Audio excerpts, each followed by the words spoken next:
Bob Sorrentino from Italian Roots and Genealogy, and be sure to check us out on Facebook, YouTube, our podcast, etc.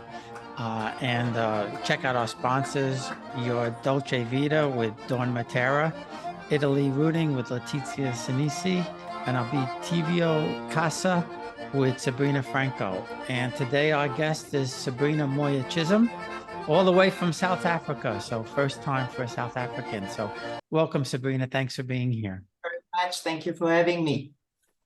So now I know from, our emails that your family is, I guess your grandparents, all your grandparents are Italian. Is that correct?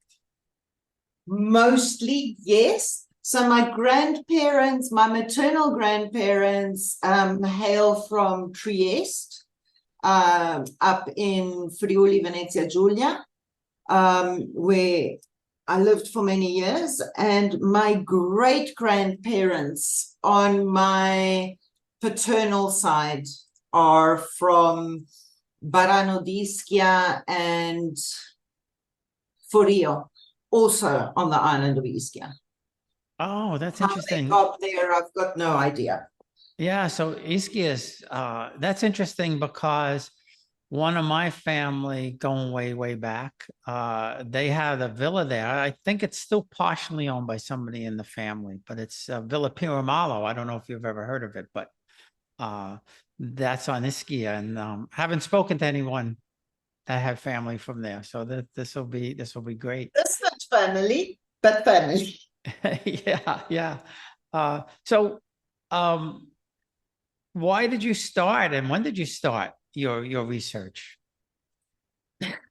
So I started the family tree research because my children had a school project that they needed to do for primary school. In fact, I think they were 7, 8. I don't know. They're 26 now. So quite a while ago. And they put together this family tree.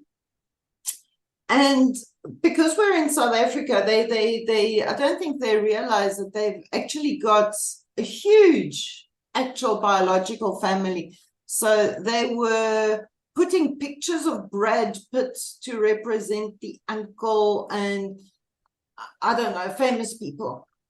And it got my nose out of joint a little bit. So I asked much as one would like to have Brad Pitt in the family tree, but he's not.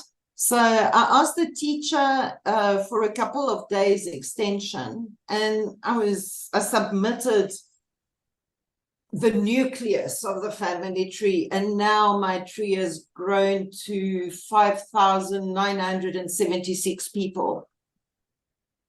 So more a forest than a tree per se. I know what you mean. I started like really diving into all the, the cousins of cousins and all of those things, and it's like it just gets overwhelming after a while. It's fun, but it still does get overwhelming.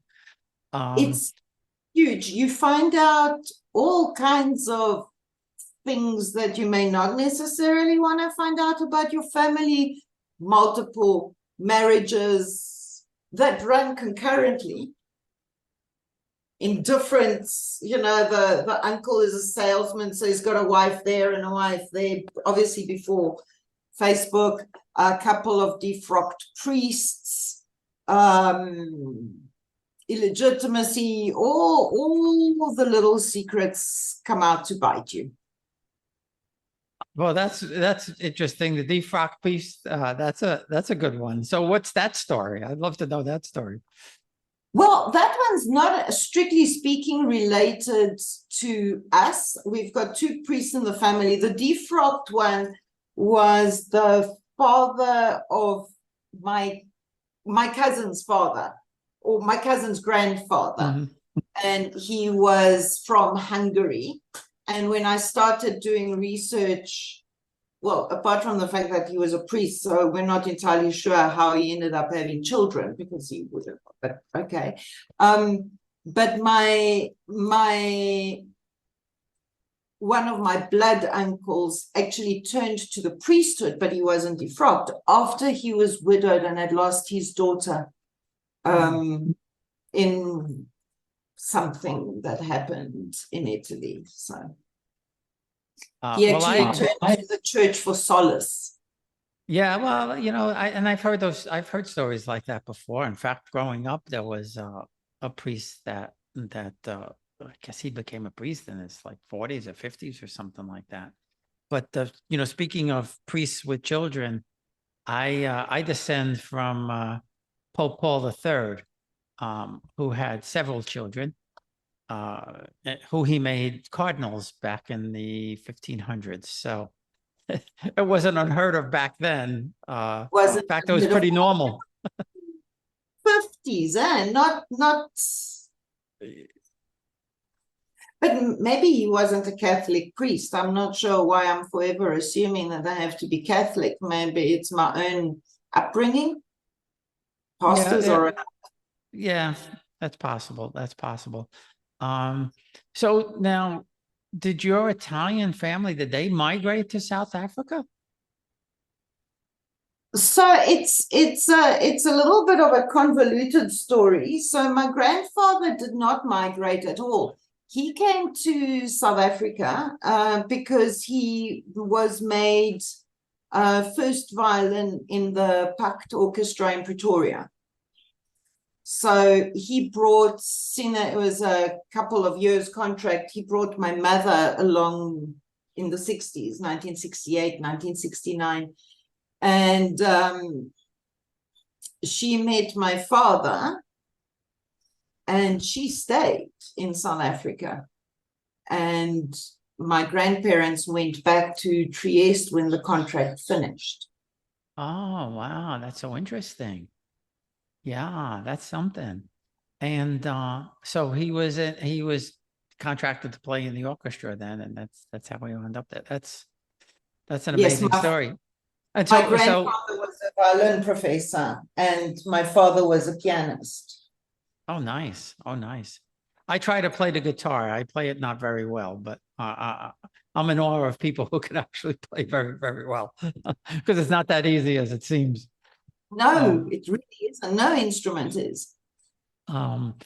So your mom stayed. So you were born in South Africa, and obviously all your children were born there too. Yeah.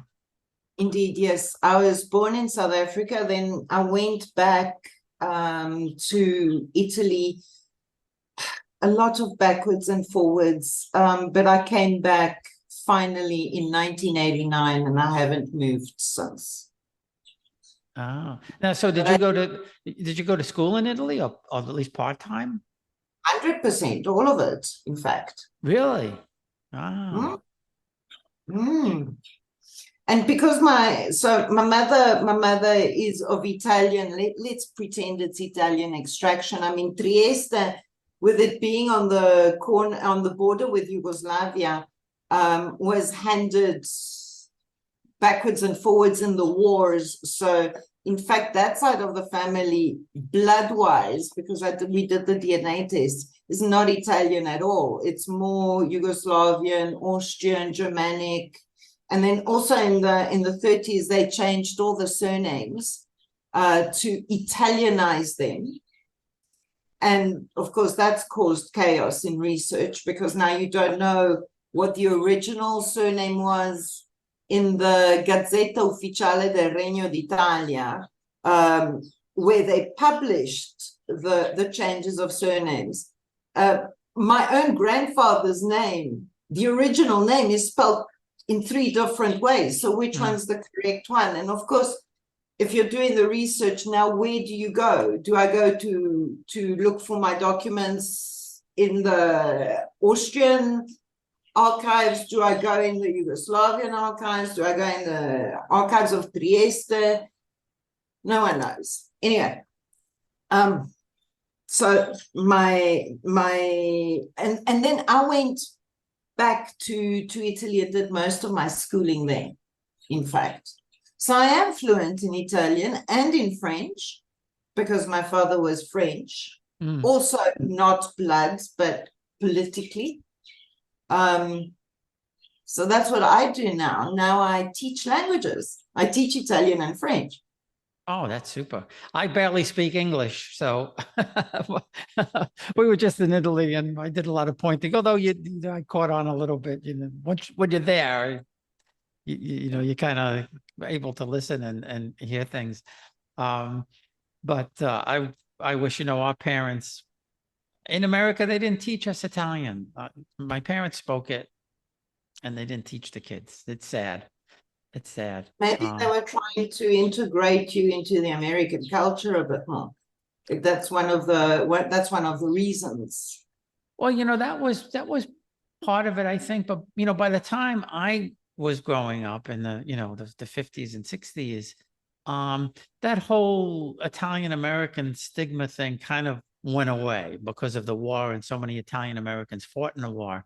And they didn't teach us. And then, and I said this before, the Poles would have schools to teach their kids. The Jewish, of course, were teaching their kids Hebrew, and Italians didn't do that. So, we're out there, struggling to learn the language or pick up on, and I'm not good in languages. So, I really, really struggle. I can read a little bit now from doing the research and things like that. But so going back to the Austrian bit, though, did they, if did your grandparents, did they speak more of a Germanic Austrian type of dialect than Italian? So in Trieste, we speak, the whole of Italy, I mean, with the history of Italy and only having been unified in 1861, I mean, that it used to be run by your various kings, and it had, the King of Spain and Sardinia and Sicilia and all of that. So we very much, each city has got its own dialect, and very often it actually differs wildly from actual Italian. Italian was only made up by Dante when he started writing the Divine Comedy in 1296-97. So if Dante had been from Sicily, Italian would have been very, very different, because he stuck to Fiorentino. So in Trieste, we speak Triestino, which is quite similar to Venetian in its language. There's a couple of words that I'm not sure, and I really should know better, seeing that I am a language teacher, that sound distinctly like they come from Croatia or Slovenia.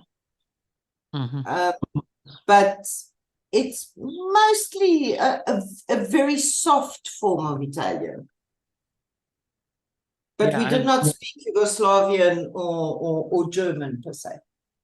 Yeah, and when we were in Bari just last week, the driver was from there. My mother's family's Barese, and he was saying things in Italian and then saying them in Barese, and it was like not even close. Not even close. No. But he did say that, he said when he was in school, and I guess he's, I would say he was probably 60-ish or something like that. He said when he was in school, they weren't allowed to speak the dialect. They had to speak the Italian. And he said now they're trying to start bringing that back and teaching the dialects again. It would be an absolute crying shame if the dialects were lost, because I think they are a part of, I know they are a part of our identity, even more so than our Italianness, because I do not identify with being Italian as such. I identify as being una mula triestina. Unfortunately, also, and this hasn't died down nearly as much as I would have liked it to, the animosity, let's call it, between the North and the South is still there, especially in the older generations. And that was one of the reasons my grandfather loathed my father for his entire life. I mean, until my grandfather's dying day, my father had to refer to my grandfather as Professor Pacchiori. Really? Wow. Wow. That's Because something. my father's family, his mother, in fact, her parents, which actually leads me to, I wanted to ask you a question about one of your sponsors there. My great-grandfather, Michele Rocco Matera and Carolina Mattarese, they came from Barano di Ischia and Forio. And of course, that made my father automatically a peasant in my grandfather's eyes. And of course, you know, he's from the north and not worthy of his only daughter. Well, you know, what's so interesting about that now, you know, my parents, my mother's family were farmers from Torito in Puglia.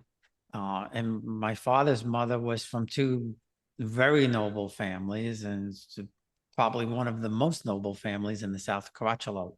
And, you know, when I was doing this research, it dawned on me that had they been in Italy, It wouldn't have happened. nothing. Yeah. And what's interesting about it is my mother's mom was a very boisterous kind of presence, and wanted nothing but had to have the kids hanging on her, you know, the 23 grandchildren. That's all, that she loved it. And my father's mother was a very, very stately woman, very quiet, very soft-spoken. And I never understood until I realized where she came from, the background, her background. It's intrinsic. So if both you and I had to originate from Trieste, then we would geolocate ourselves even more specifically. And I would tell you, I come from Viale 20 Settembre, which is one of the streets in the center. So if you come from anywhere in the periphery, now we've, you know. Right. Yeah. I know what you mean. I know exactly what you mean. And in fact, my uncle from Torito, he met his wife, and he explained it in his story that even though my aunt was from not a rich family, she was still a level above him. And it was only after he came back from the army that her parents allowed him to court her, and they eventually got married. But he was very specific about, he wasn't allowed to like talk to her even. Yes, that's not as far-fetched as one would think. Yeah. That's So back to your DNA and what you found. You know, what kind of interesting stories that cropped up that you were like, wow, this is amazing, or this is a big surprise? so my daughter's DNA surprises me quite greatly. So DNA wise, I'm a mother of 3 twins, pigeon pair, boy and a girl, and a singleton. And seeing the differences in their DNA is phenomenal. My daughter, who is blonde, has got a great percentage of her DNA as reflecting as Southern Italian or Greek. Clearly, it must be from my father's side, because it certainly cannot be from my maternal line. Cannot. My son, the other twin, in fact, is more Italian than I am, percentage-wise. So these are the twins that are so different. 100%. Wow, that's something. See, now that surprises me, because you wouldn't think that twins, even if they weren't, identical. Yeah, you wouldn't think that they would be that different. That's incredible. That's a surprise. So if you want, I'll send you later the graphics from my heritage so that you can actually see what I'm talking about. But I think DNA-wise, the one thing that surprised me more than anything else, fine, you know, the Greek, the Italian, I mean, we know we're all related to some extent. But I'm going to use this term loosely, of course, but the incestuousness of Europe baffled my brain. So my husband has a half sister. We are currently trying extremely hard to find out who her father is. But her father is either Hungarian extraction, Polish extraction, somewhere there. And she was born in South Africa of a Scottish mother and this Hungarian Polish dude. DNA-wise, my sister-in-law and I are ninth cousins. Now, I know that doesn't count for much, but goodness. How interlaced were the cultures? Yeah, well, my children are adopted, and my son is my wife's fifth cousin because her father was Puerto Rican and his birth father was Puerto Rican. And when I was doing it, I said, Matthew's your cousin, fifth cousin. But yeah, it's true. I mean, I think we're all a lot closer than I guess we perceive, right? So now I have to ask you because it's interesting to me. What was it like growing up Italian in South Africa, especially, you know, I guess in the, 60s, 70s or whatever. Was there any prejudice against Italians there, or you just kind of fit right in? No. Well, I was only in South Africa until I was about 6 or 7.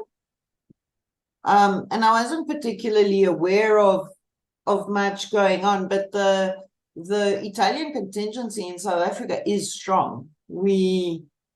There's a lot of us here. Really? I'm 4 kilometers from the Italian club. Really? Yeah. See, now I suppose I shouldn't be surprised by that, but I am, because it's not something that when we think about Italian migration, we don't think of South Africa, if you know what I mean. But I think my biggest problem is that I've never really, I don't fit in France, but I speak French because my father's parents were born in Algeria and Morocco. So in France, they call us the Black Feet, les pieds noirs.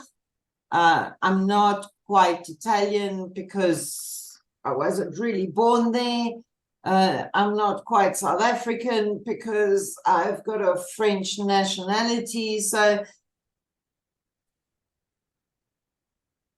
I'm never home.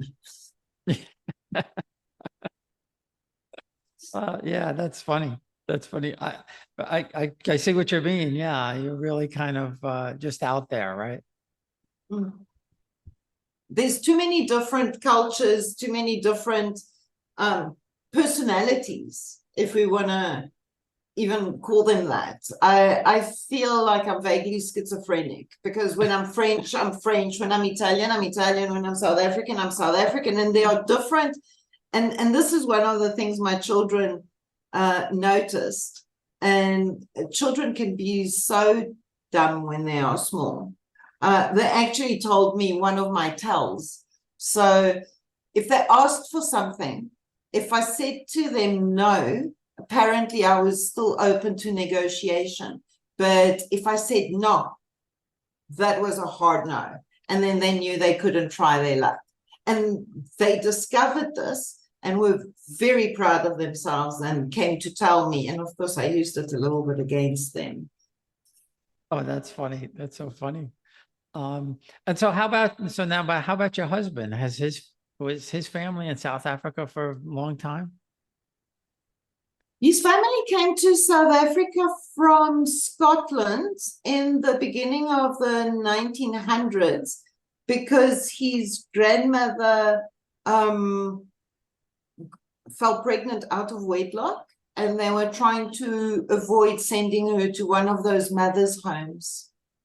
So when they arrived in South Africa with their pregnant daughter, they declared Norman as their son and not their grandchild. Yeah, and that happened a lot in those days. That happened a lot in those days. And do you know if she eventually, I mean, did they eventually tell her the truth, or did she figure it out, or did they know? Well, that's actually a very sad story. I don't think Uncle Norman, and he's not even an uncle, but he was known as Uncle because of this dynamic. Uncle Norman and the family eventually did the math and realized that the mother couldn't possibly have given birth in her 60s. So eventually math won. But his mom was apparently very, very much in love with the father of her child. And he was writing letters to her, and her mother was hiding the letters. And on her deathbed, she told her daughter to go and look for those letters that were hidden in some box. Wow. So Margaret Chisholm never married, and she lived with her son Norman as her brother. Wow, that's so sad. Yeah. And raised everyone else's children, including my mother-in-law. Wow, that's a sad story. That really There are is. there's heartbreaks when you do the family tree. So my French side moved from Spain to Algeria, and that's how they became French because of the colonization, to escape some war. And then the woman arrives in Algeria, gives birth, and dies in childbirth.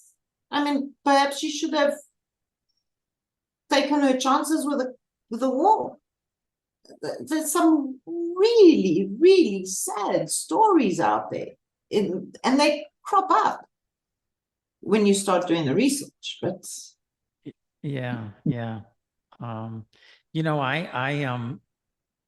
my grandfather, my great grandfather, he was illegitimate, from my father's family, and I can't figure out the story.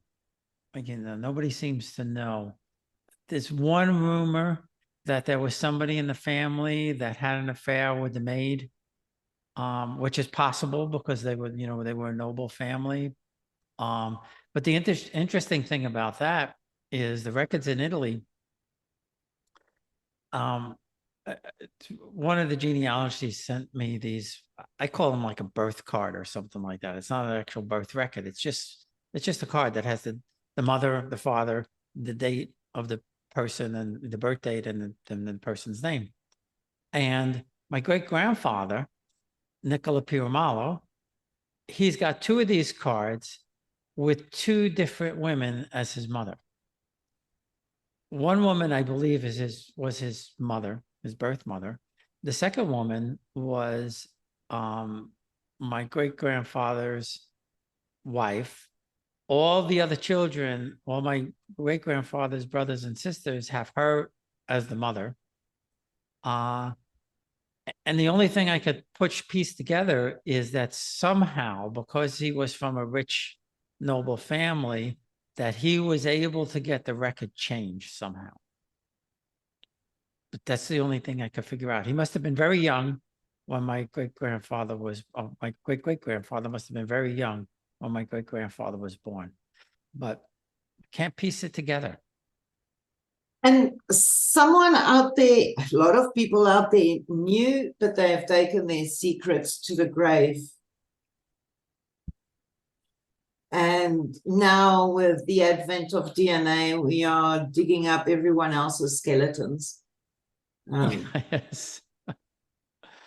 The stuff that tried to hide.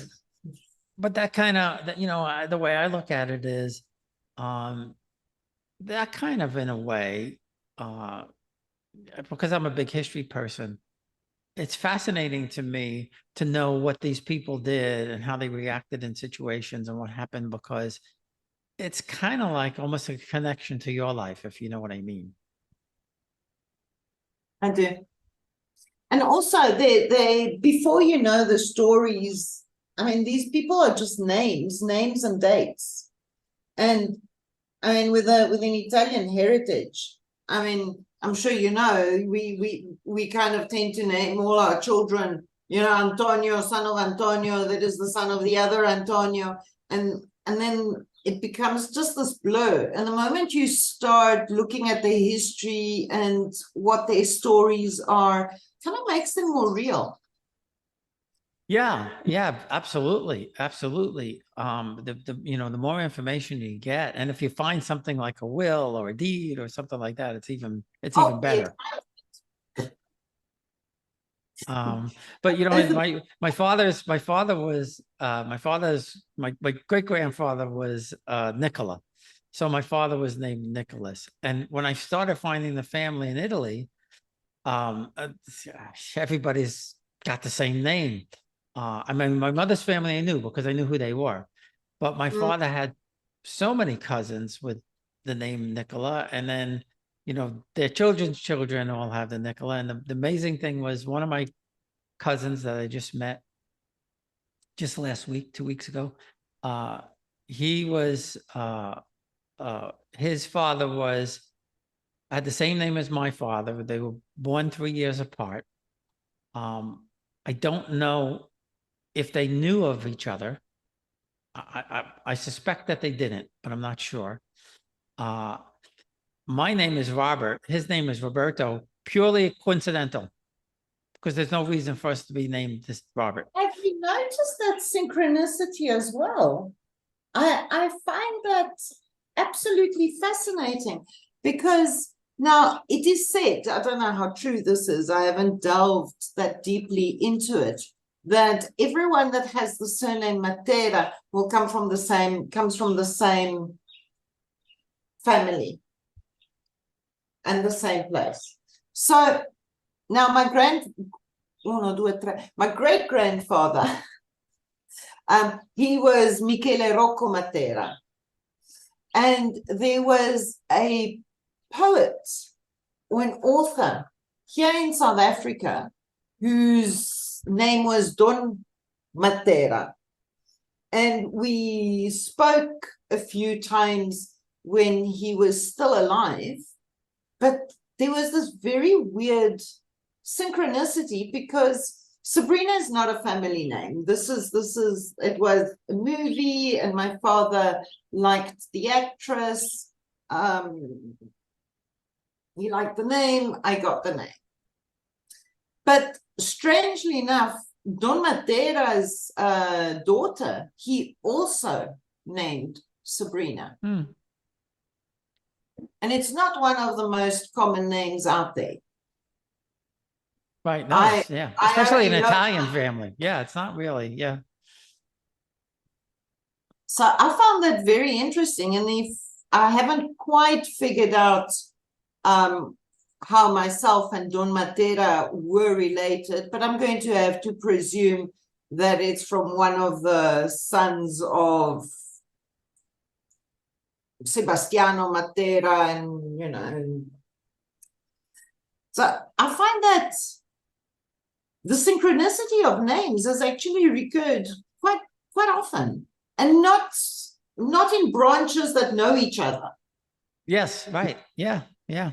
Well, that's why I said, like, Robert and Robert, and then, his son, of course, is Nico after his grandfather, and my daughter is Nicole, and my nephew is Nicholas. So it's quite by accident, But I'll send you Dawn's email so you could contact her, because it's possible that, if what you say is they all come from the same family, you may have a connection there. I've heard, but I haven't quite gone that deep. Yes. Well, yeah, I have to walk away every once in a while because your brain starts to get fried, if you know what I mean. 100%. I'm with you there. And so, well, one final thing before we go is, because my family thinks I'm crazy. What does your family think, especially your children? Do they appreciate it, or do they think, oh, mom's off on going off looking for dead people again? They don't understand the excitement of finding a puzzle piece I didn't even know existed.